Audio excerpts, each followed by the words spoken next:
Bonjour à tous, j'espère que vous allez excellemment bien. Aujourd'hui, on se retrouve pour faire le débrief de la 7e étape de la Volta.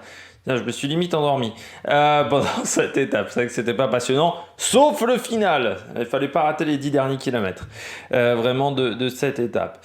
N'hésitez pas à vous abonner à la chaîne, à réagir dans les commentaires, à mettre un pouce bleu, à partager la vidéo sur les réseaux sociaux, notamment auprès de vos proches si vous pensez que ça peut les intéresser. Dans les commentaires, n'hésitez pas à me dire qui vous a plu, qui vous a déçu. Parler du vainqueur du jour, un peu surprenant.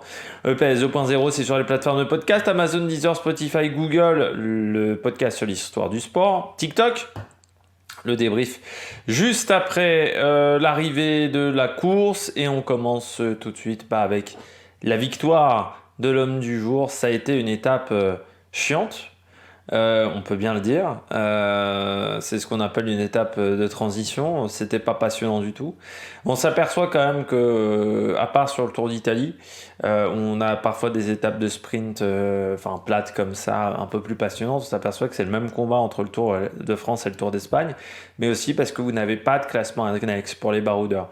Et je pense qu'il faut un moment comprendre qu'il faut des classements annexes pour baroudeurs, qu'on est dans un cyclisme qui est différent. Et qu'il faudra peut-être mettre en place des points UCI à un moment pour les baroudeurs. Voilà, peut-être que le classement des baroudeurs pourrait, du mec qui a le plus de kilomètres en échappée, on pourrait mettre un système en place avec des points UCI qu'il pourrait remporter. Parce que c'est vrai qu'aujourd'hui le baroudeur est une espèce en voie de disparition.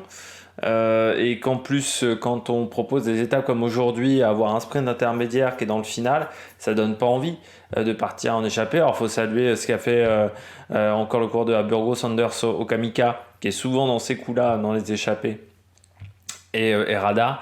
Mais c'est vrai que c'était une étape qui était faite pour un sprint, et maintenant on sait comment se déroule le cyclisme moderne, on est concentré, et malgré le fait que sur cette Vuelta, on n'est pas à 150 sprinters.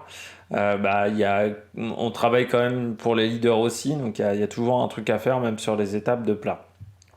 Étape qui n'était pas passionnante.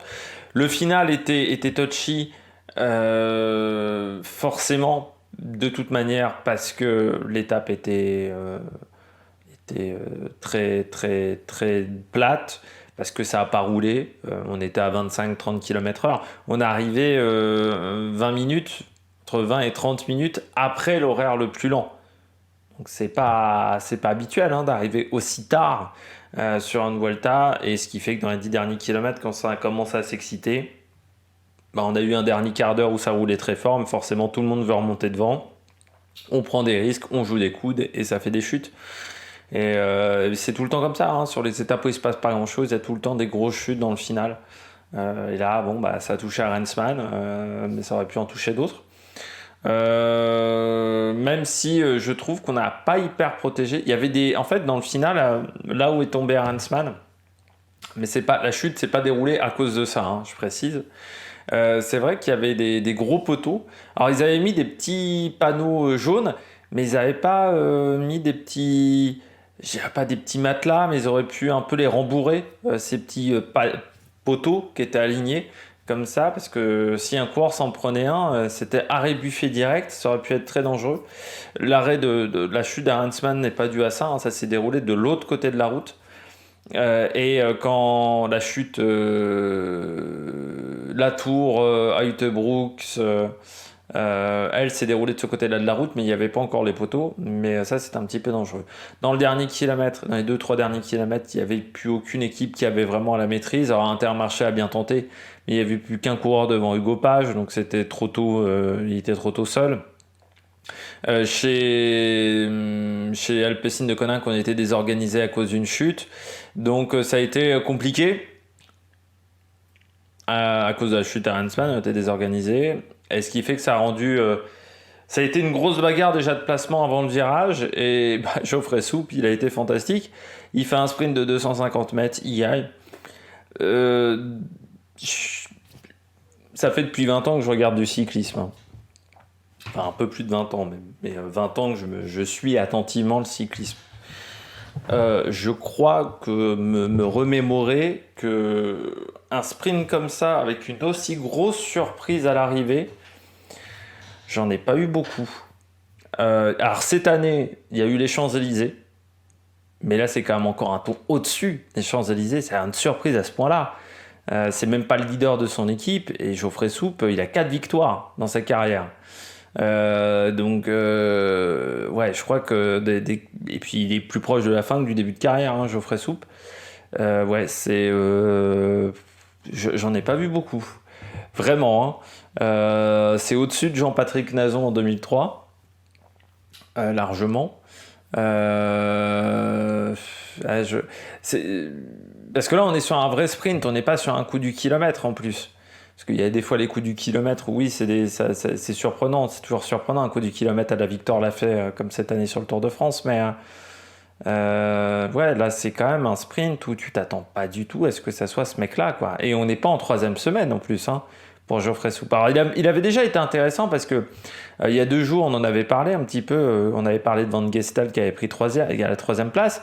J'avais assez peu parlé de Soupe, mais il avait fini 8e, et ça avait été intéressant. Mais là, c'est exceptionnel. C'est la première fois que la surprise totale aujourd'hui. J'étais devant ma télé, enfin devant l'écran d'ordinateur. Je me suis dit, j'ai applaudi, tout seul comme un con dans ma pièce, mais avec la bouche bée. Je crois que c'était vraiment le terme. Bon, note de l'étape, j'ai mis 6 sur 20. J'ai mis 6 sur 20 pour les 2 points de Geoffrey Soupe. J'ai rajouté 2 points, parce que l'étonnement de la victoire de Geoffrey Soupe et la joie que ça a entraîné derrière, ça a donné des belles images de cyclisme. Après, regardez les 10 derniers kilomètres. Si vous n'avez pas regardé l'étape, je vous conseille vraiment 12-13 km de l'arrivée. Vraiment, pas avant. Sinon, il se passe rien. Avant, c'était chiant à mourir. Moi, et pourtant, j'ai commencé à mettre l'étape, enfin, pas hyper tôt. J'ai mis à 60 bornes de l'arrivée. Donc, il était 16 heures passées parce que j'ai fait le montage de la Formule 1 et la présentation de l'étape de demain qui a déjà été enregistrée par rapport à hier.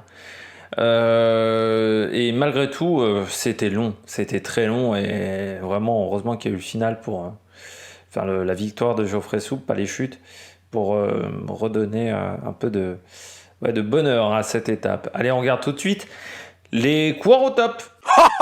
Attaque de Marlou. Les coureurs au top aujourd'hui. Il n'y a pas de bilan des bleus, parce qu'il y aura un bleu. Oui, je croyais que j'en avais mis 2. Je vais le rajouter, le bleu, parce que oui, normalement il y a 2 bleus, voilà. On commence par le français du jour, et c'était déjà une belle réussite quand même cette Vuelta pour les Français avec Lenny Martinez. Et Geoffrey Soupe, le vainqueur du jour. Comme je disais, j'ai rarement été aussi étonné sur un sprint, parce que normalement un sprint, on a une liste de coureurs quand même sprinteurs, et on sait qu'il y a, tu vois, on a un peu une shortlist dans ce type d'étape, et on est rarement hyper surpris par le vainqueur. Je dirais, à part cette année sur le Tour de France, étape des Champs-Élysées, où on ne s'attendait pas à ce scénario-là, à la fin, à ce vainqueur-là, avec Jordi Meeus. Mais c'est encore au-dessus de Jordi Meeus, là, Geoffrey Soupe. Il est sur un niveau au-dessus. Mais il a tout fait à la perfection. Il a tout fait à la perfection parce que il est caché jusqu'au virage. Jusqu'au virage, vous ne le voyez pas. Je pense qu'il suit le mouvement de Molano. À 700-600 mètres de l'arrivée, il y a Molano qui met une grosse accélération. Il voulait passer le virage en première position. Donc il accélère. Et je pense que ça a débloqué une file sur la gauche de la route, et Geoffrey Soupe en a profité. Et puis après, derrière, il prend le virage très bien. Et au virage, il s'aperçoit qu'il a pris le virage à l'intérieur, que les autres à l'extérieur n'ont pas emmené plus de vitesse que lui. Et il se dit, faut que je lance mon sprint, je suis en première position. Il lance son sprint, et Edward Thun, ça n'arrive pas à suivre le sprint de Soupe. Parce que Thun, s'il est dans la roue, il revient pas dans la roue. Aolar, bon, il a dû jouer des coudes, et son sprint est limite. Aolar, là, aujourd'hui, je vais parler que de la performance, parce qu'il est juste après qu'au niveau performance, mais au niveau le sprint, voilà, vous m'avez compris. Caden Groves était très loin au même moment. Il fait pas un mauvais sprint, Caden Groves, mais du côté d'Alpecin, on était désorganisés dans le final. Et là, je dis, non, il va pas le faire. Et si. Et là, je me dis, putain, On a vu des trucs dans le cyclisme, alors celui-là, il devait être à 250 contrats. S'il y a un mec qui a parié Geoffrey Soupe, qui a parié 10 balles sur Geoffrey Soupe, il va se faire des couilles en or ce soir. Enfin, c'est exceptionnel cette victoire de Geoffrey. Mais faudrait pas non plus. Il y a le côté exceptionnel et dire que c'est un branquignol. C'est pas un branquignol, Geoffrey Soupe. C'est un équipier. Il se donne toujours à 100%. C'est souvent un équipier vraiment de l'ombre. Hein. Geoffrey Soupe, sur les grands tours encore plus, il est souvent dans l'ombre, à aller chercher les bidons, à pas avoir toujours sa chance. Ces dernières années, en plus, on le voit assez peu sur les grosses courses parce que en plus Total Energy n'est pas forcément en réussite. Mais c'est un coureur qui a fait un énorme boulot pour Nasser Boigny à l'époque de la Cofidis. On le voyait beaucoup à l'avant des pelotons. Il faisait un très gros travail. Et puis même à la Française des Jeux, parce qu'il fait partie de la génération des mares, Geoffrey Soupe. C'est un mec qui est arrivé en 2000. Alors en 2009, il était chez CC Etup. CC Etup en 2009. Je ne sais pas si ça va me l'afficher rapidement, parce que le téléphone est derrière. Mais il arrive en 2011 à la FDJ, donc génération Boigny, Desmar, de cette époque-là au niveau du sprint. Au CC Etup, il est la même année que Thibaut Pinot, notamment, et Jonathan Fumeau aussi, de cette époque-là. Mais il n'y avait pas forcément eu les résultats. Ça s'était pas passé correctement, on va dire, à la Française des Jeux. Il y avait eu quelques résultats, mais c'était, voilà, sur ces premières années, des résultats en France, mais il manquait un truc, quoi. Il avait fait quand même une belle 3e place sur le Giro en 2012, mais il manquait peut-être le top résultat. Et ce qui fait qu'assez vite, il est devenu lanceur. Assez vite, il a quitté ce rôle de, on va dire, parfois sprinter unique pour devenir lanceur. Alors, quelquefois, il pouvait jouer sa chance, mais il était surtout lanceur. À la Cofidis, il a fait quand même du sacrément bon travail pour Boigny. Et puis, quand Boigny s'est barré, quand Boigny commençait à puer être en odeur de sainteté, lui, il a rejoint la Total Energy. Il a fait le travail pour d'autres sprinters, notamment pour Bonifacio aussi. Et c'était toujours un homme de l'ombre. Et là, ouais, c'est un très bon résultat. Mais quand tu regardes, il avait regagné cette année sur la Tropicale Amissa Bongo. Il n'avait pas gagné depuis très longtemps. Et puis, c'est un mec qui est toujours présent, quoi. C'est un mec... Et il n'a pas fait le Tour de France aussi. Parce que c'est pas un mec qui a 150 grands tours, mais il n'a pas fait le Tour cette année. Et là, ouais, en arrivant frais... non, mais c'est un super résultat pour lui, parce que c'est un mec de l'ombre. C'est un mec qui, pour moi, aurait pu avoir la... Enfin, c'est un peu le même profil qu'Adrien Petit. C'est des mecs qui sont plutôt sur des profils sprinters longs. Lui, en plus, il a été un peu rouleur aussi, Geoffrey Soupe, sur le plat. Mais à la différence de Adrien Petit, lui, sur les classiques, il n'a pas eu les résultats d'Adrien Petit. Mais c'est un mec qui peut lancer énormément de sprints. Avec Boigny, il faisait un super boulot. Et là, ouais, c'est vraiment justifié. Puis aujourd'hui, on a quand même aux 2 premières places, pour moi, les 2 équipes de Continental et 2 équipes qui font une très belle Vuelta. Hein. Le Total Energy, ils ont accumulé les points UCI sur cette première semaine. Et pareil pour Cara Rural, qui a eu également des bons résultats. Donc, ouais, c'est très bien. Et Cara Rural et aussi Gonzalez, hein, ils sont 2 dans le top 10 hein, pour Cara Rural. Ça n'arrive pas tous les jours hein, pour une équipe comme Cara Rural, donc il faut aussi le saluer. Je passe à Hollard. Alors le sprint de Hollard, il a joué des coudes, hein, il a fait gauche-droite, mais il a joué des coudes déjà à 3 bornes de l'arrivée parce qu'il était seul. Parce que David Gonzalez, il ne l'a pas véritablement aidé, donc il est obligé de se battre déjà à 2 bornes de l'arrivée. Alors il avait suivi le train Caden-Gross, mais bon, quand Caden-Gross ça s'est désorganisé, je pense qu'il a voulu changer de côté, ce qu'il a réussi à faire, mais il est allé au forceps. Et puis à la fin, il voit que Geoffrey Soupe part, il voit qu'il est aussi bien positionné à Hollard. Sauf que, contrairement à Geoffrey Soupe qui fait un sprint point A, point B, le chemin le plus court, lui à Ollard, il est obligé de zigzaguer. Et les 2-3 cm qui manquent à la fin, c'est les 2-3 cm qu'il est obligé de forcer face à Edward Hunt, de faire du zigzag. Ça lui coûte très cher en énergie. Par rapport à Geoffrey Soupe qui lui a fait le chemin le plus court, hein. Il a fait ligne droite complet. À Ollard, ouais, c'est du bon boulot. Et en plus, j'ai oublié de préciser avec Geoffrey Soupe, mais en plus, c'est un mec qui a l'air d'être très sympa, parce que ça fait depuis des années qu'on le voit sur les vidéos de la Total Energy. Et il a toujours, il discute toujours avec le caméraman, avec le journaliste qui fait les vidéos. Puis là, même, tu vois, quand Lilian Calmejane, il y a plein de mecs qui lui ont rendu hommage déjà sur Twitter. Là, j'ai regardé il y a 20 minutes après l'arrivée. Mais parce que c'est un mec qui est super sympa et un équipé de l'ombre. Je reviens sur Aolar. Aolar, c'est quand même très prometteur. J'en ai déjà parlé plusieurs fois, parce que c'est pas la première fois qu'on en parle dans les vidéos, mais à 26 ans, c'est un mec qui est arrivé chez Cara Rural en 2020, et qui est un mec qui est très très intéressant, qui progresse d'année en année. Là, il fait une très belle Vuelta. Depuis le début de course, hein, il a fait 3 top 15 de top 10, donc c'est vraiment très très bien.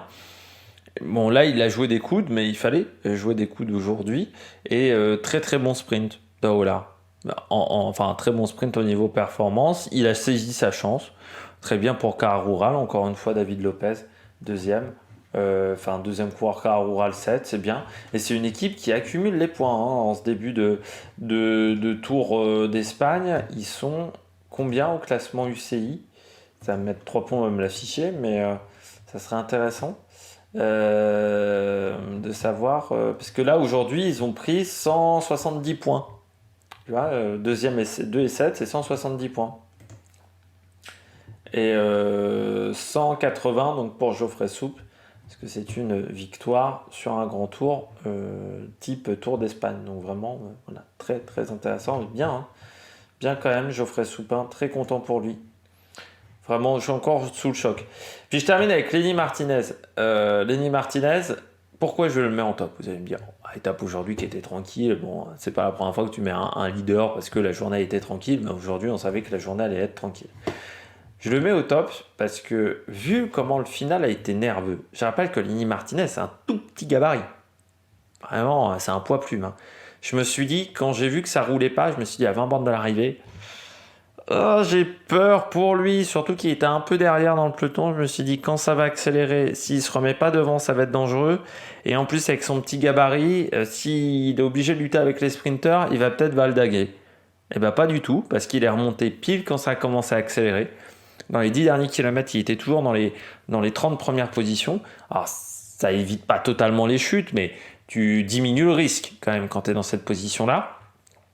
Et puis derrière, avec les sprinters, il n'a pas valdagué du tout. Il a imposé sa position. Alors c'est sûr, c'est toujours un peu plus facile quand tu es maillot rouge, mais je pense que tout le monde ne le connaît pas encore dans le peloton, Lenny Martinez, parce que ça fait depuis 2 ans qu'il est professionnel, et l'année dernière, il était quand même dans une Conti. Mais il a été solide, le garçon, aujourd'hui, hein. Parce qu'il y a d'autres mecs qui, quand ils ont le maillot rouge pour la première fois de leur carrière, ils ont un peu du mal à être devant à l'avant de la course. Lui, il n'a pas hésité, il a roulé en taille peloton. Encore une fois, quand je parlais hier, certains disent ça me pas de Godu, c'est vrai que je suis pas le plus grand fan de Godu, mais quand je parlais qu'il réussit à fédérer autour de lui Martinez, on le voit encore, hein. Parce qu'il y a des mecs qui ont fait le job aujourd'hui juste pour le placer devant à 3 km de l'arrivée.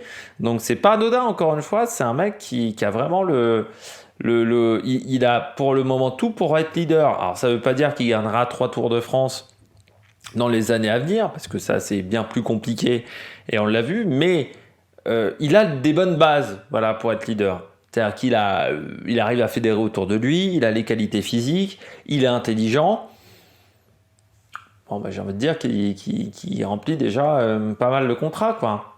Puis j'ai l'impression qu'il est aussi qu'il a les pieds sur terre. Voilà. Quand on le voit, il a pas l'air de trop s'enflammer pour le moment. Donc il reste concentré sur sa course. Donc ça c'est intéressant. On passe tout de suite au bonnet d'âne. Du côté des bonnets d'âne, je commence avec Arensman. Quand je vous avais dit hier que la Vuelta d'Ineos allait être longue, je pensais pas quand même à l'abandon de Thymen Arensman. Alors déjà, Arensman, cette année, ça a quand même été un peu une déception. On s'attendait à un peu mieux quand même à chez Ineos, parce qu'il avait fait quand même une belle saison chez DSM. Et c'est vrai qu'on se disait chez Ineos, il va pouvoir franchir un cap. Et c'est pas une catastrophe la saison d'Arensman, mais c'est vrai qu'on se disait sur les grands tours, il va peut-être pouvoir jouer le classement des jeunes. Et on a eu le sentiment qu'il en manquait toujours un petit peu sur le Giro, sur ce début de Vuelta. C'est pas catastrophique, mais c'est un peu décevant par rapport à ce à quoi je m'imaginais. Là, la chute, encore une fois, on sait, pourtant ça tombe, ça tombe assez haut dans le peloton, mais on sait très bien, quand ça roule pas de la journée, c'est ce qui peut se passer. Après, je suis quand même assez surpris parce que Ineos n'était pas totalement à l'avant de la course. Et normalement, Ineos, ils sont à l'avant de la course dans ce genre de situation. Je me dis, pourquoi ils ont roulé hier et lors de l'étape 3 comme des demeurés alors qu'ils auraient pu rester un petit peu derrière, vu qu'ils n'avaient pas forcément les top leaders. Alors que par contre, là aujourd'hui, il aurait fallu garder des hommes frais pour protéger ces leaders. Alors, ça aurait peut-être pas permis d'éviter la chute d'Arensman, mais c'est sûr que c'est pas l'idéal. Et puis là, il est tombé très violemment. On est déjà en septembre. Fracture de la hanche, tout ça, c'est des grosses périodes d'arrêt. Ça peut déjà vous embêter pour l'année prochaine. Parce que quand vous avez un arrêt comme ça en septembre, si vous avez 3-4 mois d'arrêt, on arrive à janvier de l'année prochaine. 3-4 mois d'arrêt. Donc janvier de l'année prochaine, oui, c'est pas top. Donc ça serait bien. J'espère que c'est pas trop grave, mais il a quand même été emmené dans une civière. Pour l'instant, il est 19h, j'ai pas eu d'informations supplémentaires. Autre mauvaise nouvelle, Geraint Thomas a perdu 25 secondes aujourd'hui. Et Egan Bernal en a perdu 12 et il a pas l'air d'être vraiment dans le coup, Egan Bernal, physiquement. Donc ouais, ça commence quand je disais que ça allait être long, ça va être très long parce que ça commence à faire un peu beaucoup. DSM, 3 coureurs qui tombent. Pas de peau en plus dans les 3 coureurs. T'as Romain Bardet et Dainese, donc ton leader du jour, et Romain Bardet qui est peut-être ta meilleure carte aujourd'hui en course pour aller chercher des bons résultats. Ça commence à faire un peu beaucoup pour Romain Bardet sur cette première semaine. Alors, il savait que ça allait être dur, mais je pense qu'il ne s'attendait pas à avoir une crevaison en 5 bandes de l'arrivée, à être lâché dans l'étape de Andorre. Ouais, ça fait un peu beaucoup quand même. C'était une semaine riche en rebondissements pour le coureur de la DSM. Et puis Dainese, c'est dommage parce que vu le sprint qu'il avait fait il y a 2 jours, quand tu vois le sprint d'aujourd'hui, il y avait des opportunités parce que hier, il y a 2 jours, il avait fini extrêmement fort son sprint. Mais lui, alors quand le sprint se passe correctement, il gagne souvent. Enfin, il fait un bon résultat. Mais il arrive rarement à être dans cette situation-là. C'est-à-dire souvent, il se retrouve dans la merde au niveau des sprints, mal placé, mal emmené. Voilà, et c'est souvent compliqué pour Dainese. C'est dommage, parce qu'avec un peu plus de régularité, encore une fois, je pense qu'il aurait un plus gros contrat au niveau salaire. Milan Menton 15e, il n'y a personne qui l'emmène chez Lotto. C'est toujours le même problème en fait chez Lotto. On s'aperçoit, c'est un peu un truc récurrent. On l'a vu avec Caleb Ewan, mais on le voit quasiment depuis 4-5 ans, parce que c'était la fin de la période Greppel. Déjà, les mecs, ils étaient mal emmenés. Avant Caleb Ewan, il arrivait à faire sans être bien emmené. Maintenant, c'est plus le cas. De toute façon, il risque de changer d'équipe. Il y a 95% de chances pour qu'il change d'équipe, Caleb Ewan, ou qu'il prenne sa retraite. Mais du côté de Menten, quand t'es pas emmené sur un sprint comme ça, c'est quand même un désavantage. Alors, soit tu arrives à être doué comme Geoffrey Soupe. Aujourd'hui, tu as un petit peu de chance aussi avec toi. Si t'as pas la porte qui s'ouvre, t'as beau avoir les meilleures jambes du monde, tu pourras pas faire des merveilles. Menten, il a pas la porte qui s'ouvre. Mais c'est quand même triste parce que ils ont emmené Lennart van der Velde, mais ils ont pas 150 cartes aujourd'hui à l'auto. Qu'on prenne 2-3 mecs, là il n'y a que Andreas Kron grosso modo qui l'emmène, mais qu'on prenne 1 ou 2 autres mecs pour aider Menten dans le final, ça pourrait être intéressant. Surtout quand tu vois la faiblesse du plateau au niveau des sprinters. Tu te dis, Mentan, normalement, il devrait déjà avoir un top 5, quoi. Il peut... Facile, parce que vu les qualités de Mentan, mais j'ai l'impression que c'est compliqué. Et puis Hugo Page, un peu déçu du début de Volta d'Hugo Page. Au niveau résultat, je m'attendais à mieux.